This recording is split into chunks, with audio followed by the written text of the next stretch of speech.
بسم اللہ الرحمن الرحیم۔ کائنات کا سب سے بڑا سچ موت ہے، جس سے کسی جاندار کو انکار نہیں۔ لیکن کیا موت کے بعد سب کچھ ختم ہو جاتا ہے؟ بالکل نہیں۔ موت تو دراصل ایک عارضی دنیا سے نکل کر ایک ابدی اور سچی دنیا میں قدم رکھنے کا نام ہے۔ قرآن و حدیث کی روشنی میں موت کے فوراً بعد انسان ایک نئی دنیا میں داخل ہوتا ہے، جسے عالم برزخ کہا جاتا ہے۔ برزخ کے معنی دو چیزوں کے درمیان پردے کے ہیں۔ یہ دنیا اور آخرت کے درمیان کا ایک طویل وقفہ ہے۔ آج ہم تفصیل سے جانیں گے کہ اس پرسرار دنیا میں نیک اور گناہگار روحیں کس طرح رہتی ہیں، ان کا آپس میں کیا رابطہ ہوتا ہے، اور وہ وہاں کیا کرتی ہیں۔ جب انسان کی موت کا وقت قریب آتا ہے تو اس کے سامنے سے دنیا کے پردے ہٹا دیے جاتے ہیں۔ نیک انسان کی روح نکالنے کے لیے رحمت کے فرشتے آتے ہیں۔ وہ روح اتنی نرمی سے نکالتے ہیں جیسے مشکیزے سے پانی کا قطرہ ٹپکتا ہے۔ فرشتے اسے جنتی کفن اور خوشبو میں لپیٹ کر آسمانوں کی طرف لے جاتے ہیں۔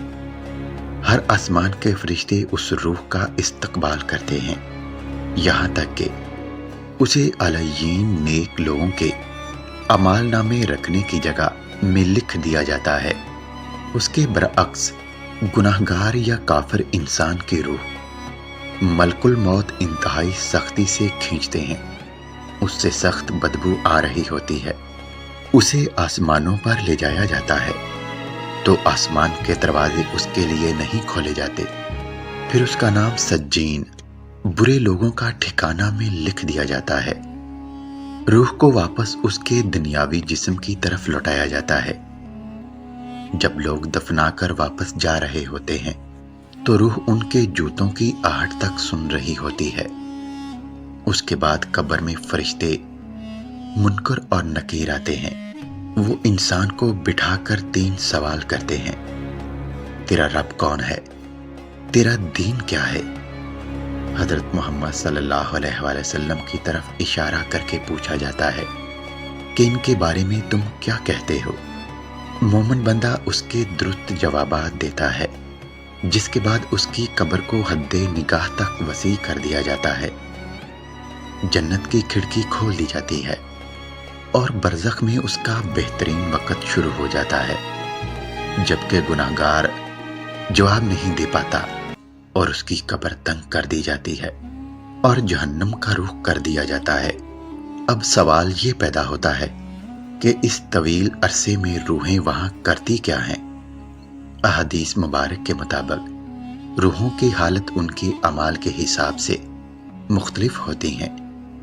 نیک روحیں برزخ میں آزاد اور انتہائی پرسکون زندگی گزارتی ہیں۔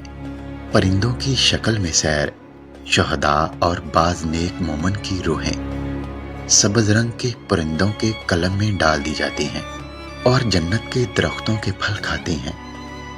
وہاں کی نہروں سے پانی پیتی ہیں اور عرش الہی کے نیچے لٹکی ہوئی کندیلیوں میں آرام کرتی ہیں۔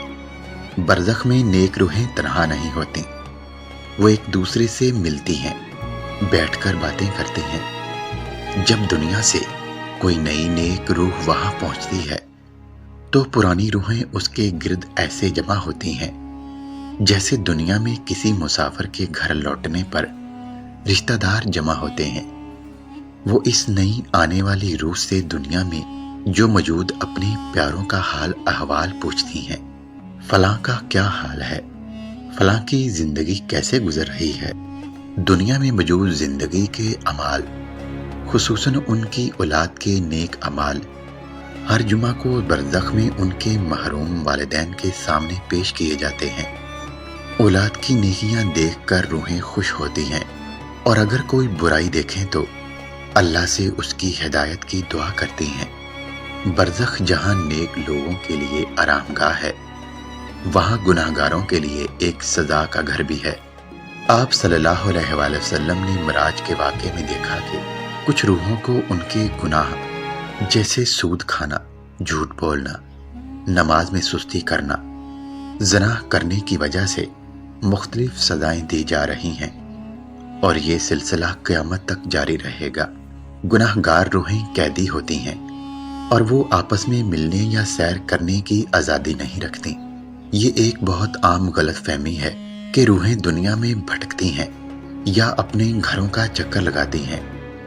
اسلامی عقیدے کے مطابق برزخ اور دنیا کے درمیان ایک مضبوط پردہ ہے۔ جو روحیں وہاں چلی گئیں وہ خود اپنی مرضی سے دنیا میں واپس نہیں آ سکتی۔ نیک روح اپنے آرام میں خوش ہے اور گناہگار اپنے احوال میں گرفتار ہے۔